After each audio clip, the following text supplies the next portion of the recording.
lancer des chiens.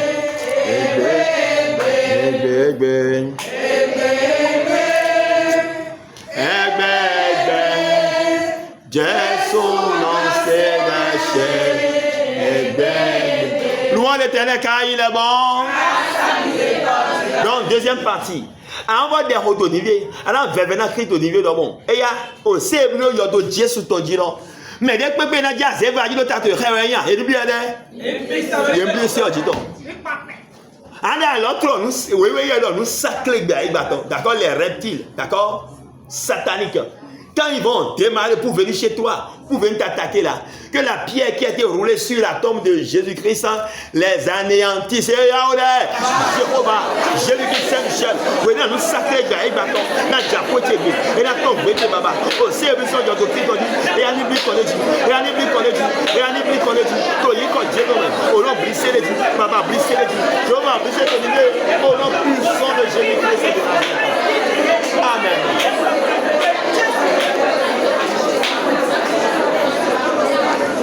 Louons l'Éternel car il est bon. Je proclame et je décrète, revêtu de l'autorité de Christ, à partir de cet instant, tout reptile, tout animal qui cherchait à venir chez toi soit écrasé par la pierre qui a été roulée sur la tombe de Jésus-Christ. Au nom puissant de Jésus-Christ de Nazareth. Oui, toutes les brèches sont fermées, connectées par la pierre qui a été roulée sur la tombe de Jésus-Christ. Les portes d'accès à la mer, les portes d'accès au monde occulte sera fermée par la pierre qui a été roulé sur la tombe de Jésus-Christ. Jésus-Christ. Et à mi bien ton niveau dans mon pour dégueuler quand il ment. Donc ben souhait B alio que toi tu ne bon. Pour le dire mon Lord, il est blé au CDJ. Au CDJ il y a de Christ on dit là et il y a blé qu'on dit et il y a un dégbé. Toi il quand Jésus t'en met. Bon, je vais même te donner dans mon et il y a fier nos bon bien pour dégbé. Il est blé au CDJ nous à toi et zélé au pas zélé. Mais non bon mais bien pour dégbé là. Au non blé CDJ nous au CDJ il y a de Christ on dit là et il y a blé qu'on dit toi il Jésus-Christ. Au nom validé ton divin. Quand tu m'as moi libre, ça dit qu'on peut pas. Au nom puissant de Jésus-Christ de Nazareth. Je ne peux pas dire, dame le beau, Yahweh. Maintenant, c'est fille, toi c'est fille. Il y a mon fils qui est sans solution. Bon, et on a fait bon. Il y a mon attendant à neuf, il y a le même hodo. Non, tu as pris un hodo. Non, à mon mais le hodo futur. Non, grand mathieu. Nous tout moyen. Bon, le fils est bon. Et alors, non, mon mère fait mon blog pas godo. Et le bien tout, mais fini. Bon, le Jésus, c'est le de Jésus oublié. Et toi, la dame est morte. Il y a un bon. Et il y a du bois pas dans le moi, c'est à deux bien, mon frère, oui, autant il y a mon meilleur bonheur, il soit donné. Toi, il y a quand Jésus toi, mais il y a deux zéro degrés. Au long, soit l'îlot. D'ailleurs, voilà, déjà, voilà, Jean. Toi, il y a quand Jésus-Christ toi, mais quand tu as même moyen, on te l'a potent. Ni là, non, ben, il a d'avoir il est. Bientôt quelqu'un s'y béran, oui. Bon, on a bien ben non. Bon, blessé au péré. Bon, ni ligne de ton. À mon tien, ligne de ton, t'as ton nom. À boire de l'amour. Au fait, si on va de l'amour là. Toi, il comme il met Jésus-Christ. On l'a validé le béron. Semaine cette maladie de faire pas de palice. Oui, il doit te l'autre là, l'autre matin. Et on a regardé au niveau de mon rouleau de pépé, il doit mettre l'autre. D'un man a bien tiré. Au CBO, il y a d'autres qui te disent, et on y rodait, et on y matin. Maintenant, j'ai mis coup de malin, et on y brafalo aussi. Et il y a d'autres Jésus dans le bel, et bien, il y a le point, il y a le Saint-Michel. Maintenant, j'ai eu malin, baba. Il y a des brafalo aussi, il y a d'autres qui te disent, oh, on y brafalo, baba, on y brafalo, je vais y brafalo, et il y a brauillé, je vais brauillé, et il y a une oubliée de ego, et il y a fond qui est là, là-bas, au nom puissant de Jésus-Christ. Amen. Au nom de Dieu, il y a quelqu'un de Dieu. Il y a le fier de votre qui est dominé. Tu vas aller là, tu vas aller là, tu vas aller là. Et il y a Dieu, et il y a Domina, et il y a dans Jésus comme Christ. Louons l'Éternel car il est bon. Louons l'Éternel car il est bon. Il s'est bien donné qu'à ça, follow. À un moment donné, il savent, il essaie de faire ça, il essaie de faire ça, non, le calme foutu. Donc, il a placé dans le rôle du Dieu, il a non. Oh, c'est le Dieu de Dieu sur ton Dieu, mais il y a un acheté.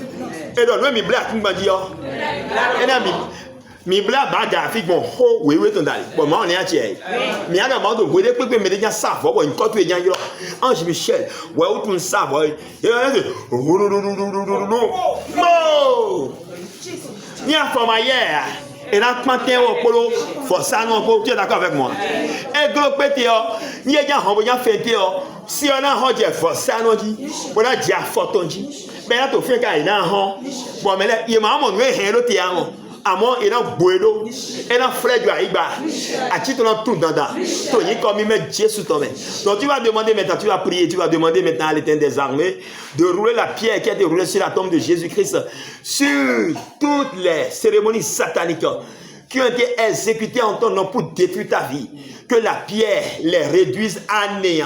Et celui qui a exécuté la cérémonie et les cérémonies qui sont en train d'opérer. Et Jéhovah, Jésus-Christ, Saint-Michel, tu roules Dieu sur ton main, tu n'y comptes Dieu sur ton main. Oui, il y a ça, tu t'attires, au nom de l'Israël, le gars, il faut être dit, baba, au service de notre fils, il y a le fils de lui, et à notre diaphonie, il va pour ça, il va au calais, il va au zèle, tu n'y comptes Dieu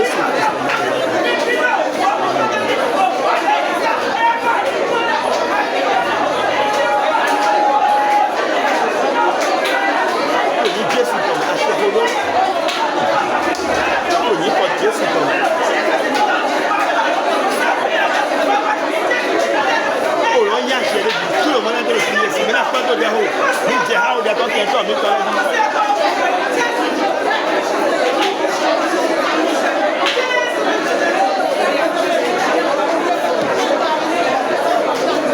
Louange l'Éternel car il est bon.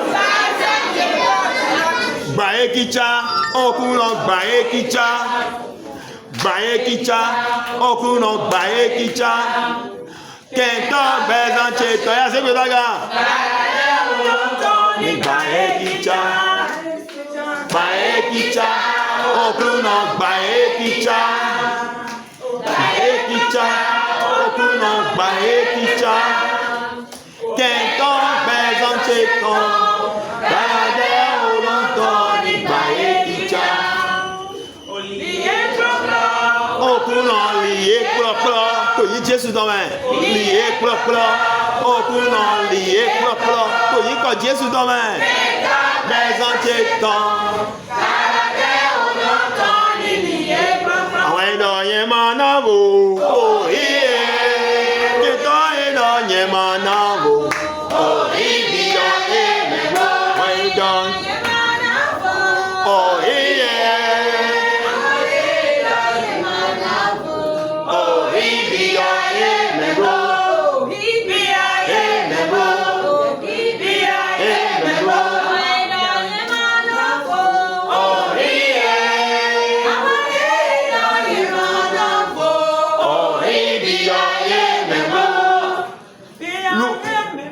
Louange l'Éternel car il est bon. Donc, mais à part de Dieu souvent dans la ligne boîte. Miku isati yido johomeo. Do yayameo. T'as même isati yido. C'est pour toi que je suis allé sur la croix de Golgotha. Au nom d'Aché de Nico Jésus donc. Azo Jésus wa sati dio e ke tulo te wana wi. Amo mele kanjije yi. E ana hode. Ana fo sakpe de pepe do hen mi ton. Agba do hen mi ton. E ya agba de pepe do hen mi ton. Bodo te dre. Agba de pepe do hen mi ton do wen jo mi ton me. Ben se yi komi ton de di fo sakpe mami ton 30 ans. O huno de pe ton. Ye je no se yi komi ton do. O zé de pepe me, et nos zé y commis ton dos, o zé bleu, y commis ton dos, o diplôme ton dos, y a quoi oui semi ton dos, beaucoup chondo, anam de la yodo, Christon, o zé bleu de divin, o zé en iblis on l'homme de divin, o zé bâti de divin, o zé big boy. bon, mais il faut l'autre d'olivier. Bah, tu as sort holo. Tu es encore. Alors, si on y a fait moi, bon, bah, faut ça, vous êtes d'accord avec moi. Il regarde, et on lui a dit, il bah rien. Pour une fois, tu nous as dit, il trouve son main. Aux zéons, il a dit, il rien, zéon. Pour une fois, tu nous as dit, il trouve son main. Au gourmet, il souhaite, il a dit, il bah, go. Il a dit, il trouve son gourmet. Tu es d'accord avec moi? Tu es encore, il est à mon mérite candidat. Non, Jésus, il est satisfait en nous. Et à ce moment-là, Jésus Saint-Michel, et il y a Baba Ogoé, à Baoué, et il y a hôtel de Pépé, les hôtels qui étaient élevés contre moi, sur lesquels se trouve mon nom, le nom de ma famille, de mon sacerdoce, que ces hôtels soient renversés, pulvérisés, réduits à néant par la pierre qui était roulée sur la tombe de Jésus-Christ. La tombe qui a fermé la tombe, la pierre qui a fermé la tombe de Jésus-Christ. Que cette pierre détruise maintenant ces hôtels sataniques qui s'élèvent contre moi au nom de Jésus. Amen.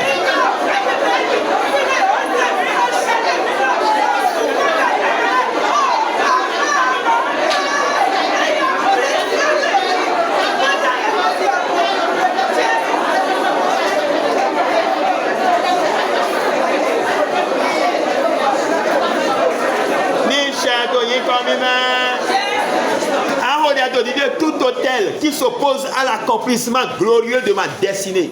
C'est gagné. Agbane pepe, força pede pepe. Yeli le panko hendo ache si chichero gigome. Hendo ache do achero gigome.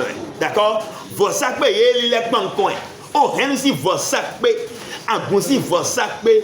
Hôtel de pepe. C'est que agba yeli savo da mi ojo agba mi ojo força nu. Ka fu ton do me.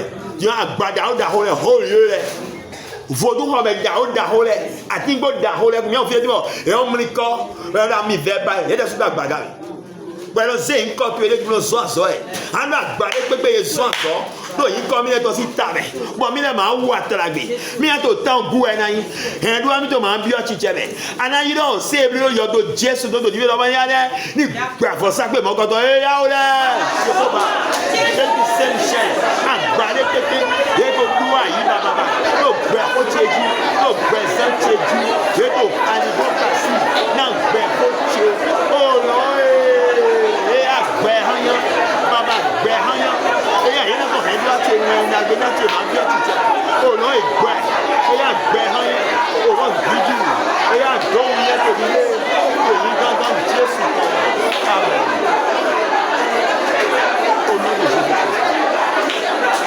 au nom de Jésus-Christ de Nazareth.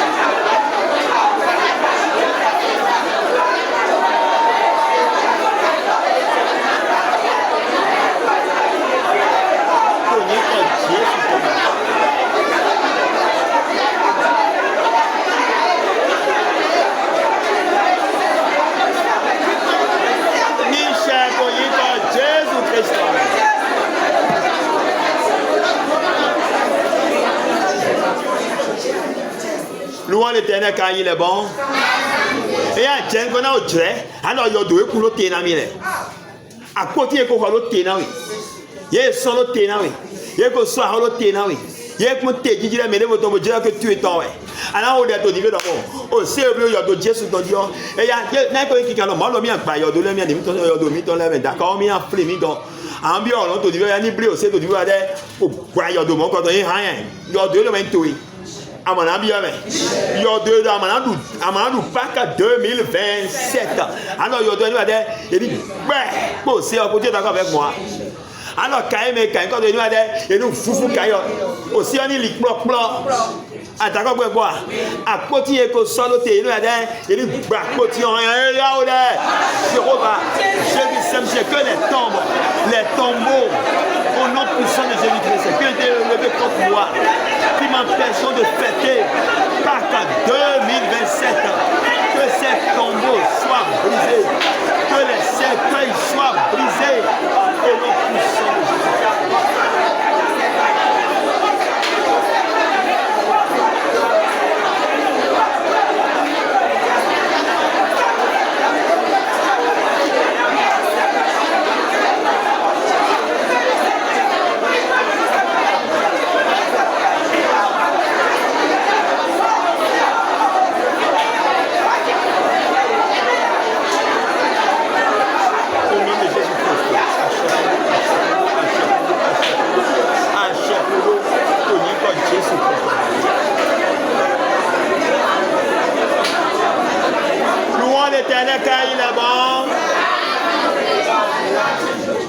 Ndeti on yon voile.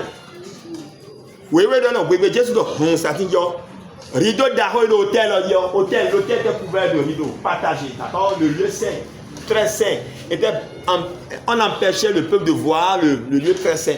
Mais ce jour-là, ce voile a été divisé en deux, du haut vers le bas et non du bas vers le haut.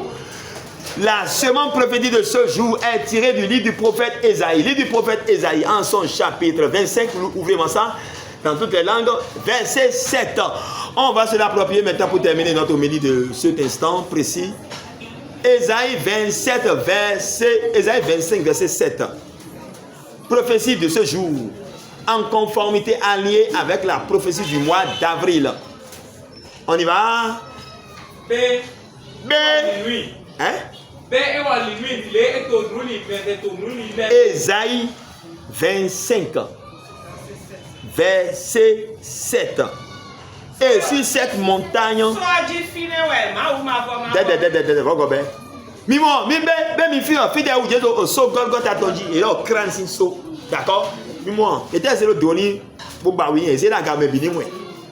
Jésus a été exposé publiquement avec opprobre. Il a été crucifié sur un haut lieu. C'est-à-dire colline. D'accord? C'est-à-dire au Sokpevi. Bon, mais le sort, bien, tout le monde de loin peut le voir. Que ce monsieur vient d'être crucifié, encadré par des voleurs, donc sûrement lui-même il est un malfaiteur. Mais je te dis que Jésus n'est pas un malfaiteur, oui. Non, soit dit fine, ouais. Maouma, mais d'accord. Nous avons fort, nous avons si fort, nous avons si fort, nous avons si fort. Il y a quelqu'un qui a voulu arrêter, Mojan Donawe, Mojan Chona, nous avons si fort, Yé Chona Wetowe, nous avons si fort, Wedego si fort, Yé Chona Job Bantoué, nous avons si fort, Yé Bou Hotwe Tanakabo, et Bou Hotono, nous avons fort, et Bou Hot. Pour et ça car bo wa ha sin to no e gbe nu wa me vo o ro na fun o se bi so yo do Jesu do di o e na ho je nu wa me vo di na de e je na lo e o afo me lo go no o e na fun bo me na ya de e na train e na o fun ni train ni zi amudo body Bobli o se e ko so mi o tin bo se ji na le e o fa egbe nu wa mefo ye ke to se lo ko tu egbe ye chona henu to we ye chona family to ele ye chona beneto ye chona ko egbe ha ya hode o lo fu tu egbe o se bi lo yo do Jesu e fu sa ti Jesu don e fu o ye bi ajaja je don e fu o gars bien diato mais evoué a tu bien lo pa fo po me lo be foué be so a de se lo a tu voué on ba ku ye chota na Jésus e ya evoué ko yi ko mi me Jésus to me e lo to so e no di we nu wa me vo e wa de to mi wo so a di fine we so a di fine we ma vo na henu wa me vo e na henu wa me vo e me togunle de ofunde ye me togunle de ye me mele bide yo nu wa me vo cho sisuji bo cho sagoji ye dre fa lo oji ye dre o kadi ye dre lo quartier mi to complet nu wa me vo e ti lo famille mi to ji lo hamo mi to ji lo ko o ta mi to pe ho we mi to ji yo bon me de ma habo zeta a zeta jan nu wa me vo ndo meji bon ndo me no wa afo ndo me to no wa ho egbe o se blide Jesus ça qui Jésus est voué au nom puissant de Jésus-Christ de Nazareth donc mi lo nsalo nu wa me vo ya do se non nu wa me vo de so nche ya so yi ko Jésus to me Jésus ko fufu lo satiji alors e fun avoso agba je we me dio e wa da so yi ko Jésus to me donc e se gagné e do to so di we nu wa me vo e wa da e fune oui fine we ena he nu wa me vo da ho e togunle shion fune fine we so te di nu wa me vo da ho ye to o bi chion togunle bi chion ye chion me bio ye mele bi chion fine we o so ji we ena he fune oui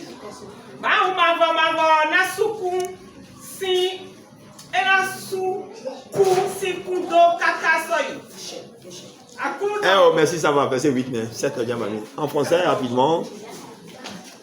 Rapidement, le verset 7. Sur cette montagne,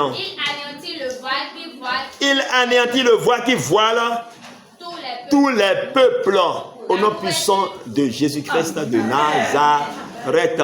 Maintenant, Golé, comme elle dit, au nom de l'enfant de la photo de Dieu. Nous, on va voir, et à son point de vue. Et à l'hypolitique de Dieu.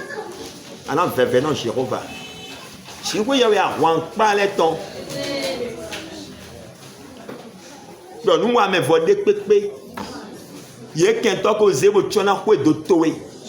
Il y a quelqu'un qui a osé famille toé. Nous avons voir si gloire fitué les dés.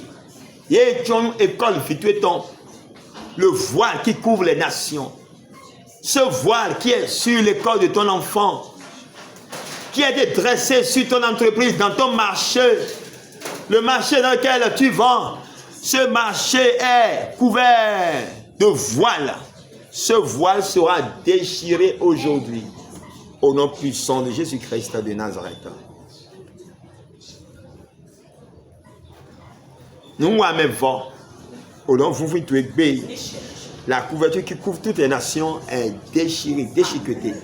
Au nom puissant de Jésus-Christ. Alors, il y a nous avons voilà l'homme. Et à vous qui tête à kati kati. Vous avez chomé à zéro bouille de mer. À zéro de bébé. Il y a d'autres bébés à oué à temps. Nous avons voilà on nous. On dit donc bon, les dieux. Ouais, bon, il y a Tchoni, et bon, il y a Tchoni, et bon, quartier, bien complet. Bon, il y a c'est à quoi aussi, on sait à quoi, Rolo, Pierre, et c'est à quoi que Pierre, et on sait le Johnson, et oh, on donne Dieu, pas tout dire, non, et ya, c'est Satan, Dieu sous ton, et ya, vos gants, vos vous, oh, c'est vrai, il y a d'autres Dieu sous ton dit. Eya ni jete wa to di to kia eya fon se o te ne a che ni fon chite e ko ni a che o che o se o ko fon do ni fufu nu wa me vo o he na won no ye ni plantain to bibio nu wa me vo ina do atena wen do wa to we hen do wa gbe ko to etan o lo ni fufu to bibio au nom puissant de Jésus-Christ de Nazareth.